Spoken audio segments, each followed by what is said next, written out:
Jesus, Coleman. Do you even know how to read? The words landed like stones, loud and sharp, slicing through the air of room 204. The class froze for a second.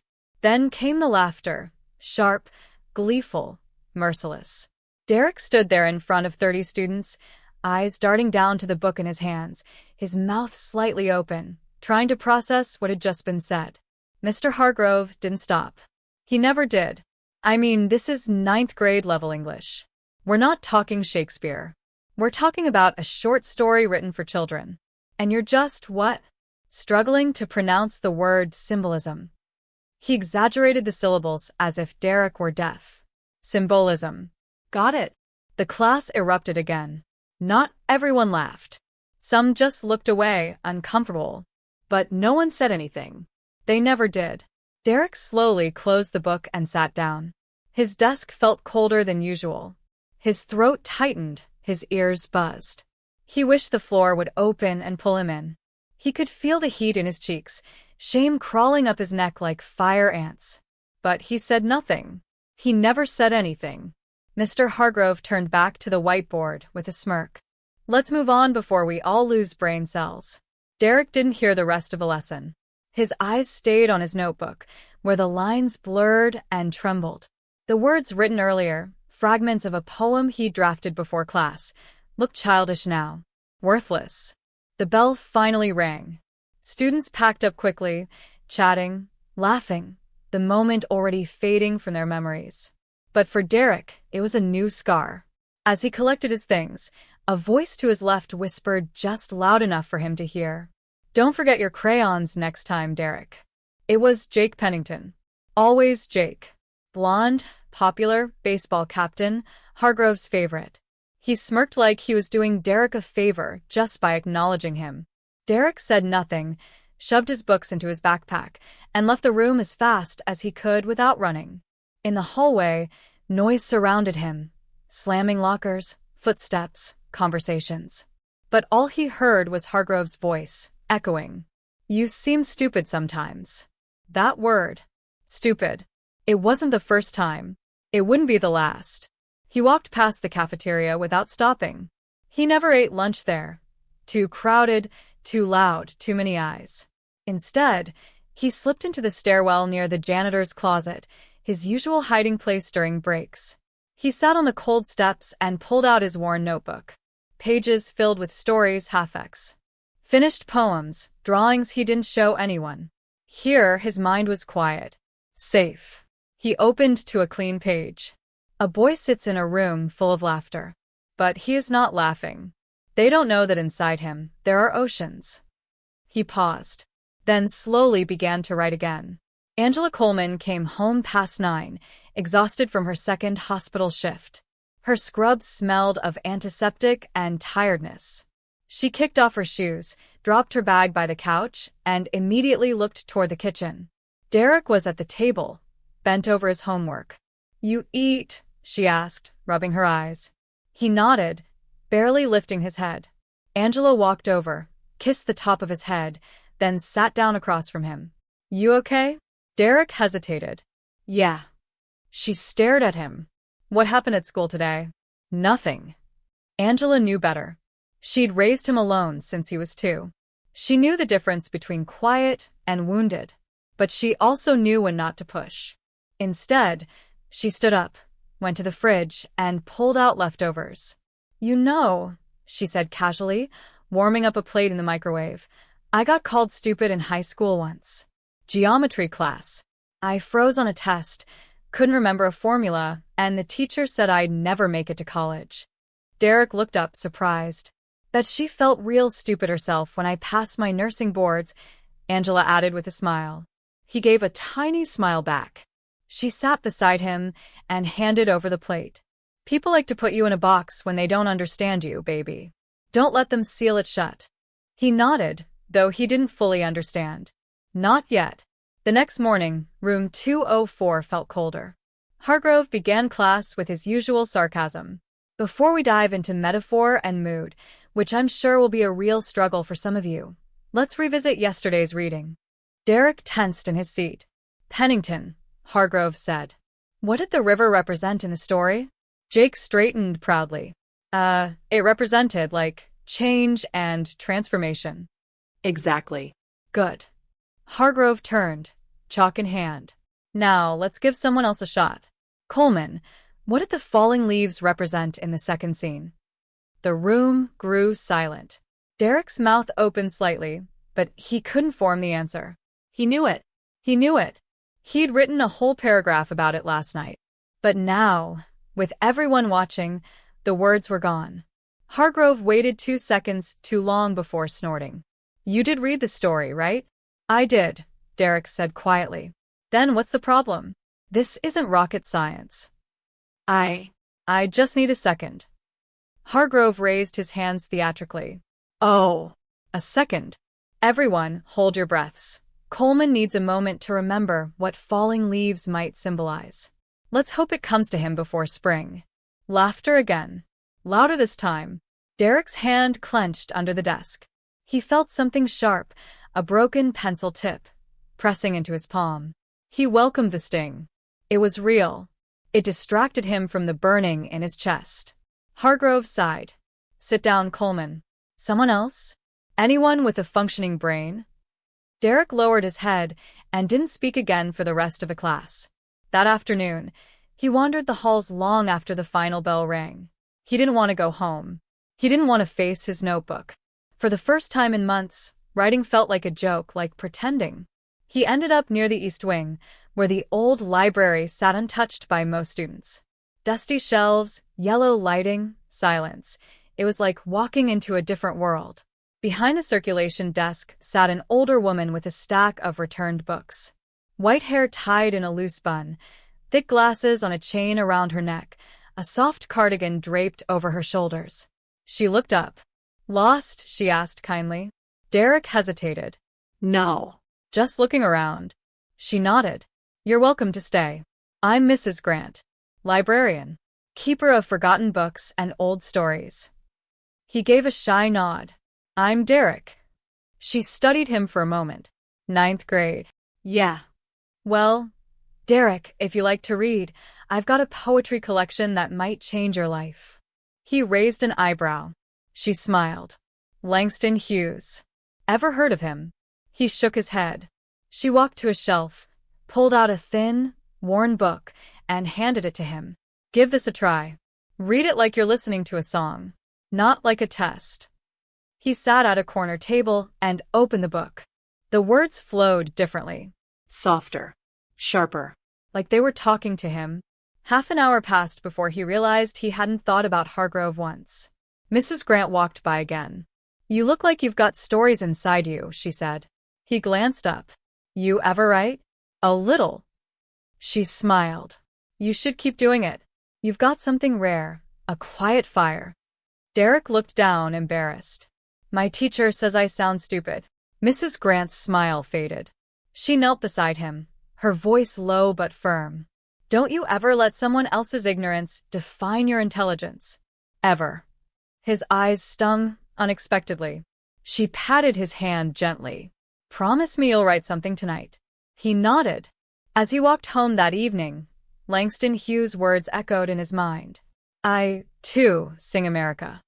The next day, Derek walked into the library with the same quiet caution of someone entering a church. The scent of old paper and wood polish was strangely comforting. The overhead lights buzzed faintly, but it was the kind of noise he could ignore. He didn't expect Mrs. Grant to remember him, but as soon as he stepped through the door, she looked up and smiled like she'd been waiting. Back again, she said. That's a good sign.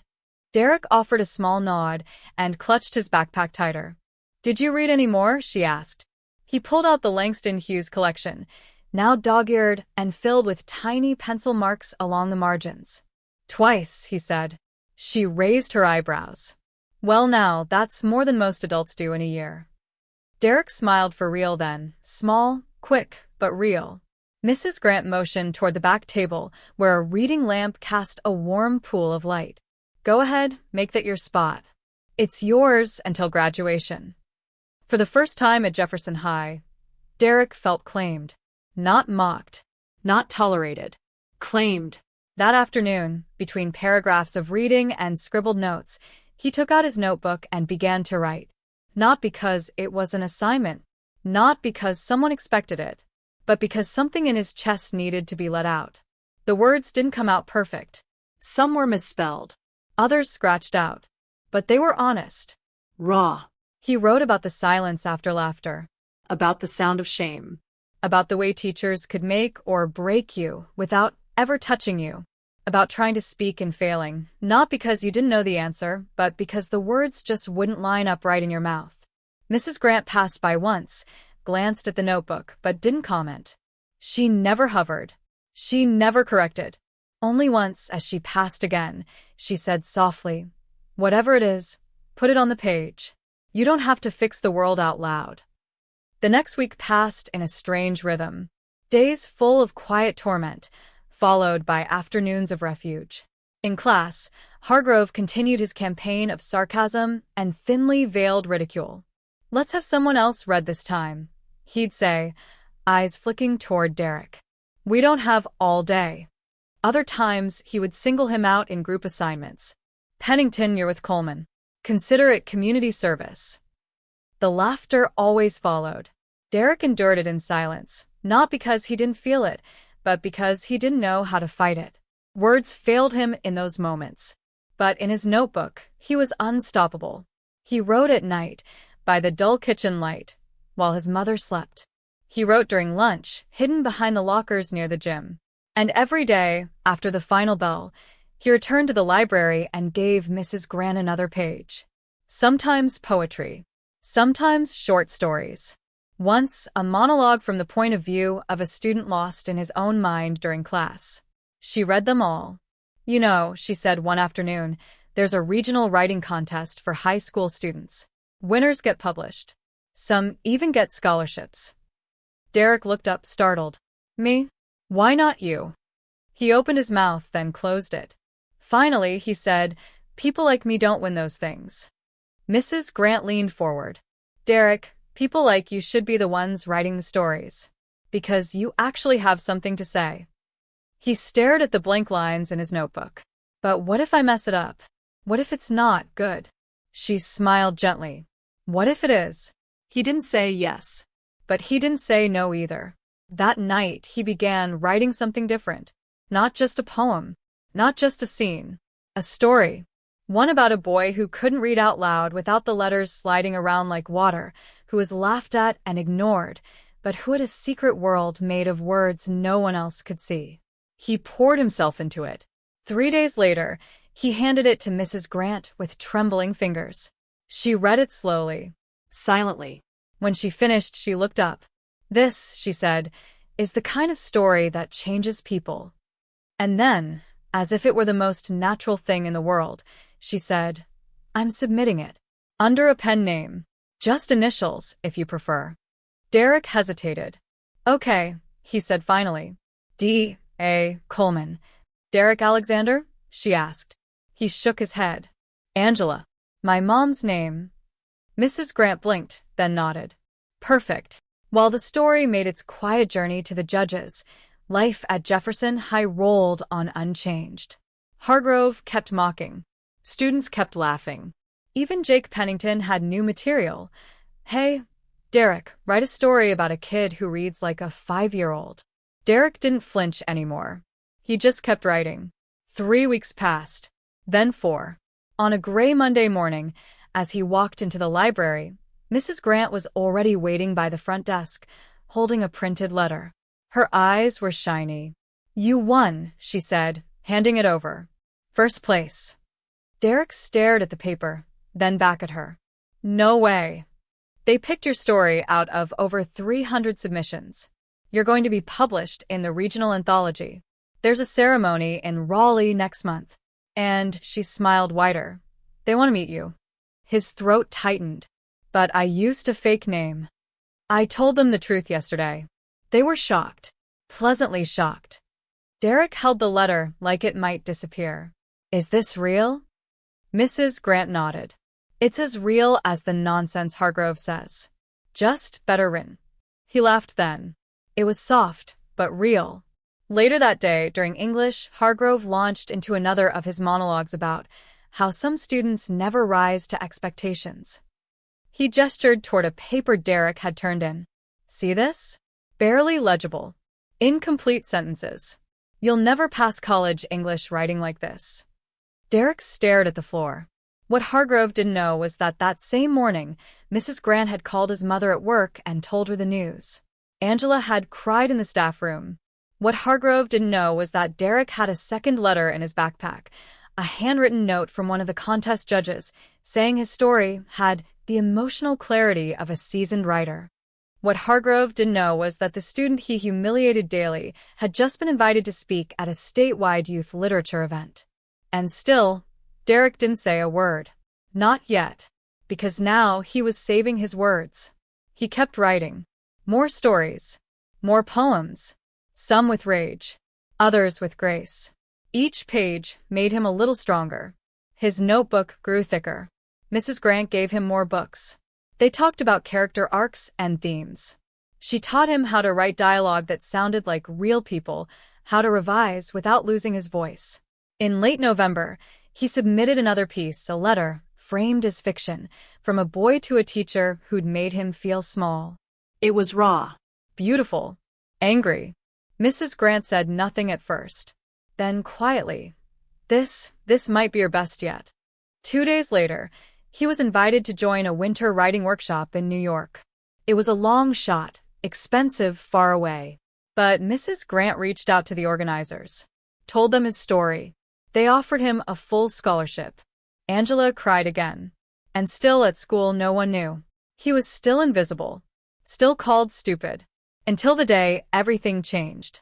But that was still coming. For now, Derek walked the halls like a ghost with a secret. And every afternoon, the library lights stayed on just a little longer, while the boy they called stupid built a world out of words, one that no one could take from him again. It was a rainy Friday in March when everything began to shift. Derek had just handed in a writing assignment for Mrs. Grant's independent study program, a privilege she had arranged with the principal after months of advocating for him. The assignment was a short personal essay titled Things I Never Say Out Loud, and it was, according to Mrs. Grant, the most emotionally vulnerable thing he'd ever written. In it, Derek described what it felt like to sit in a classroom and panic when asked to read. He wrote about the way letters moved across the page, how they sometimes blurred, how words that made perfect sense in his head broke into pieces when he tried to say them aloud. How he'd always felt stupid, not because he didn't understand, but because something inside him seemed broken. Mrs. Grant read the piece with her hands trembling. She didn't say anything at first. She just looked at him and said, very carefully, "Derek, has anyone ever tested you for a learning difference?" He frowned. "What do you mean?" She folded her hands. "What you're describing, the way words move, how you freeze when reading out loud. It's not stupidity. It sounds a lot like dyslexia." That word landed in the air like a pin dropping. Derek had heard it before, somewhere in the blur of middle school health classes. But no one had ever said it in relation to him. Mrs. Grant continued gently. "It's more common than you think. It doesn't mean you're broken. It means your brain processes language differently. And it can make school, especially reading and writing, incredibly hard. Not because you're not smart, but because no one ever taught you how you need to learn." Derek blinked. The room suddenly felt too quiet. "But I've been like this forever. Wouldn't someone have noticed?" "They should have," she said softly. They didn't. The rest of the conversation blurred. Mrs. Grant made calls. She got in touch with a district specialist. She talked to Angela, who sat stunned on the other end of the phone, remembering moments when Derek, even as a child, had cried trying to read menus or instructions. It all clicked in place, painfully. Within a week, Derek was tested. Officially. Thoroughly. And when the results came back, they confirmed it. Dyslexia. Moderate. Lifelong. But manageable. Treatable. Understandable. Angela cried again. Not because something was wrong with her son, but because now, finally, they knew. Derek sat on the couch that evening, holding the paper with the diagnosis. I'm not stupid, he said quietly. Angela pulled him into a hug. No, baby. You never were. At school, the news was kept private, at Derek's request. He didn't want pity. He didn't want his diagnosis to become a label. He didn't want Hargrove to twist it into another weapon. But something in him had changed. Knowing the truth gave him clarity. It gave him back control. It gave him language for his silence.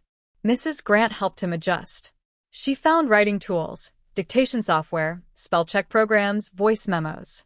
He started typing his stories instead of handwriting them. For the first time, the process didn't feel like punishment. It felt like breathing. And the stories poured out of him, richer, bolder, more alive. The regional publication came out in early April. Derek's story was the opening piece. His name, printed in clean, proud type, Derek A. Coleman. It was the first time anyone outside the library knew who he really was.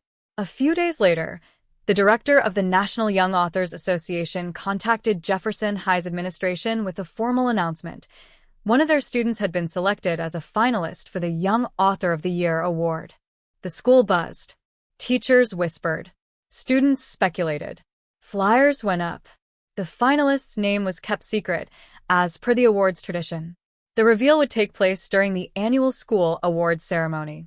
The same ceremony Hargrove attended every year. The irony was not lost on Mrs. Grant. You ready for this? She asked Derek the morning of the event. He nodded. I've been ready for a long time.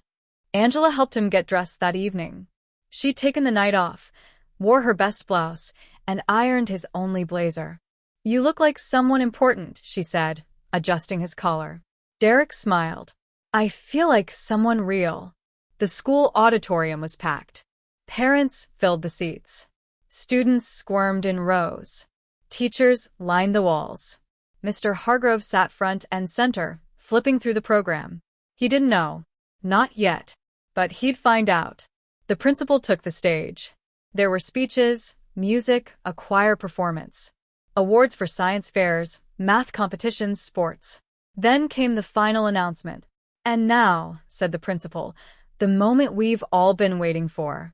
Each year, the National Young Authors Association selects one student from each state to receive the Young Author of the Year award, a recognition of literary excellence, original voice, and emotional impact. This year's winner from the state of North Carolina is one of our own. The auditorium held its breath. Please join me in congratulating Derek A. Coleman. The room exploded. Gasps. Applause. Whispers. Cameras flashed. Students looked around in confusion. Derek? The quiet kid? The kid Hargrove always picked on? Hargrove himself didn't move at first. He stared forward, his mouth slightly open. Derek stood up slowly. His blazer sat straight on his shoulders. He walked to the stage without rushing, without shrinking. He climbed the steps and took the microphone with both hands. The room quieted again. Derek looked out at the sea of faces. He spotted Angela in the third row, beaming. He spotted Mrs. Grant near the exit, her hands clasped tight. And he spotted Mr. Hargrove, still frozen, eyes narrowed. Derek took a breath. Thank you, he began. I never thought I'd be standing here. Not because I didn't believe in my story, but because for most of my life, I didn't believe in myself. He paused. Some people told me I wasn't smart, that I wasn't capable, that I couldn't keep up. One teacher, he let the sentence linger, told me I seemed stupid sometimes. A ripple moved through the room. Derek didn't blink. What he didn't know was that I was struggling with something no one had ever bothered to understand. I have dyslexia. I've had it my whole life. But no one ever saw it until one person did. He looked toward the back of the room. Mrs. Grant wiped a tear from her cheek. She saw the writer in me. She gave me space. And because of that, I learned something important. Words can hurt, but they can also heal. They can trap you, or they can set you free. He closed the speech with quiet strength. I may read differently. I may write differently. But I have something to say. And tonight I know that's enough. The applause came like thunder.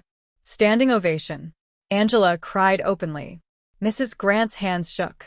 And Hargrove, Hargrove sat motionless, jaw clenched, trapped in the echo of his own cruelty. After the ceremony, he approached Derek near the hallway. "Coleman," he said, voice low. "I didn't know about the condition." Derek looked at him without emotion. "It's not a condition," he said. "It's part of who I am." Hargrove nodded slowly. Well, "You should have said something." Derek didn't flinch. "You should have asked." That ended the conversation. Later that week, the school board announced mandatory teacher training on learning differences and inclusive practices. Hargrove was reassigned to a non-instructional role pending review. Mrs. Grant was honored at a citywide educators' banquet. And Derek received a publishing offer for a book of short stories centered on his experiences growing up unheard. By the time the final bell rang on the last day of school, a new plaque hung above the library entrance. In gold letters, Derek A. Coleman Reading Room, for every student who was ever misunderstood. Derek ran his fingers over the metal one last time before heading out. His story wasn't over. It was just beginning. In the weeks following the ceremony, the rhythm of Jefferson High School shifted, not dramatically, not like in movies where everything changes overnight, but subtly, like the way seasons move without asking. Word of Derek's award traveled fast. His speech was posted online, clipped, and shared across social media, gaining traction in local education circles. Students began to see him differently, not just as the quiet kid in the back row, but as someone who had lived something real and said something that stuck. Some offered nods in the hallway, hesitant but respectful. Others stopped him outright, asking about his writing, his speech, his story. He answered with modesty, always keeping the spotlight dimmed. He wasn't interested in fame. He was interested in truth. Meanwhile, the administration launched new programs aimed at addressing learning differences.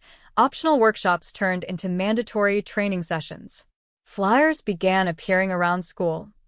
"Do you learn differently? Let's talk about it." Mrs. Grant was invited to speak at 2 district events and was formally asked to co-lead the school's Inclusive Education Task Force. She accepted, only on the condition that student voices would be central, and that Derek, if he wanted, could help shape future programs. "I'm not sure I'm ready to be that public," he told her one afternoon, his notebook balanced on his knee. "You don't have to be public," she said, "but your insight matters. You've lived it." He nodded, quietly moved. At home, Angela began keeping a framed copy of his award letter in the living room, next to an old photo of him in kindergarten, his tiny face beaming as he held his first library card. Every night, she'd ask about what he was writing. And for the first time, Derek shared. Not everything, but enough. Their dinners grew warmer, longer. They laughed more. She told him stories from her youth, how she once wrote poems on napkins and kept them in a shoebox under her bed. "Maybe you got it from me," she said once, half joking. "Maybe," he said, smiling.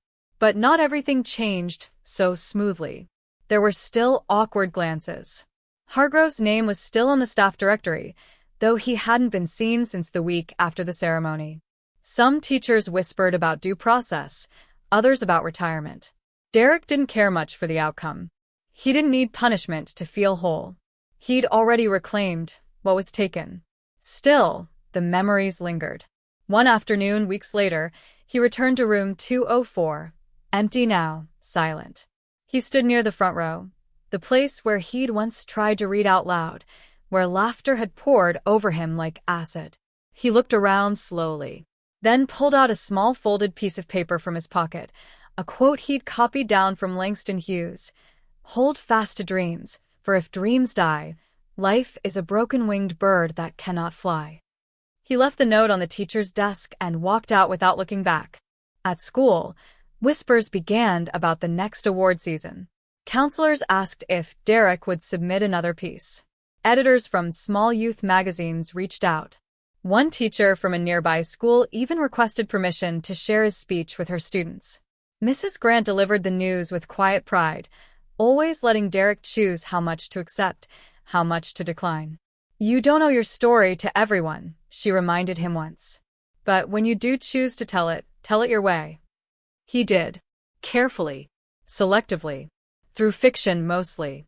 A new story emerged about a boy who discovers an old, dust-covered typewriter in the attic of a forgotten house, and through it, begins to write letters to his younger self. The story wasn't about dyslexia. It wasn't about humiliation. It was about healing. When he finished the final sentence, Derek leaned back in his chair and exhaled. He didn't cry. He didn't need to. Some stories weren't meant to bleed. Some were meant to breathe. As spring turned to summer, his days stretched wider. He spent afternoons at the library with Mrs. Grant, evenings helping his mother cook. He began tutoring a younger student who also struggled with reading, a quiet seventh grader named Jamal who reminded him of himself 3 years ago. At first, Jamal barely spoke. But slowly, Derek found ways to reach him. Not through grammar drills or phonics, but through stories. He'd read Jamal the beginnings of tales and let him guess the endings. He'd help him write his own, line by line. One day, Jamal showed up with a poem, shaky but full of spirit. "It's about a dragon who loses his fire," the boy said. Derek grinned. "Bet he finds it again." Jamal shrugged. "Maybe. Haven't written that part yet." Derek nodded. "Let me know when you do."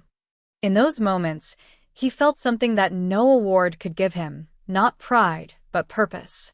It was in these small echoes that his story began to ripple outward. He didn't need a stage. He had a desk, a notebook, and someone willing to listen. And somehow that was enough. By the time summer fully settled over Charlotte, the air thick with sun and cicadas, the school halls that once echoed with Derek's silence had become distant memories. He spent most mornings in the public library now, not the one at Jefferson High, but the downtown branch, where he'd been invited to run a weekly writing circle for teens. He didn't stand in front of the group like a teacher. He sat among them, listened, asked questions, encouraged them to write not what sounded good, but what felt true. One of the girls in the group, Marissa, wrote a poem about growing up in foster care. Another boy, Eli, shared a short story about his brother being arrested. None of them knew Derek's full story, but somehow, they trusted him anyway. Maybe they recognized the quiet. Maybe they felt seen. On his way home one day, he passed by Jefferson High. He hadn't been inside in weeks. The new school year was set to begin in September, and word had gotten around that the administration had finally confirmed Mr. Hargrove's early retirement. There'd be a new English teacher come fall, younger, trained in inclusive practices, eager to build something better. Derek didn't feel vindicated. He just felt done. The weight of proving himself was gone. He walked the perimeter of the school until he reached the side entrance near the library. The bronze plaque was still there, Derek A. Coleman Reading Room. He paused for a moment, then walked on, smiling. At home, Angela was in the kitchen, humming a tune he didn't recognize, something soft and old. There was a letter on the counter from a small publishing house in New York. They were offering to print a chapbook of Derek's short stories, titled Some Words Are Heavy. The cover would feature a black and white photo of an empty school desk with a single notebook on it. Derek read the letter twice, then left it open for his mom to find. When she did, she pressed it to her chest and just whispered, "Thank you, God." That night, he wrote her a letter, not a story, not a poem, just a page of truth. He thanked her for staying, for fighting, for never making him feel like a burden even when she was drowning in shifts and bills and exhaustion. He told her she was his first chapter. She found the letter on her nightstand the next morning and left her reply on his, a small, folded note that said, "I always knew." And so, summer passed. Derek's story wasn't viral. It didn't make national news. But it did exactly what it was meant to do. It healed. It reached. It changed something, first in him, then in those around him. He wasn't the boy they called stupid anymore. He was a writer, a mentor, a son, a friend. And even on days when the words came slow or backwards or broken, he still wrote. Because now he knew the way he told a story didn't matter nearly as much as the truth behind it. And no one, ever again, would take that truth from him. Thank you for listening all the way to the end. It means more than you know. Before you go, I'd love to know, from where in the world are you hearing this story right now?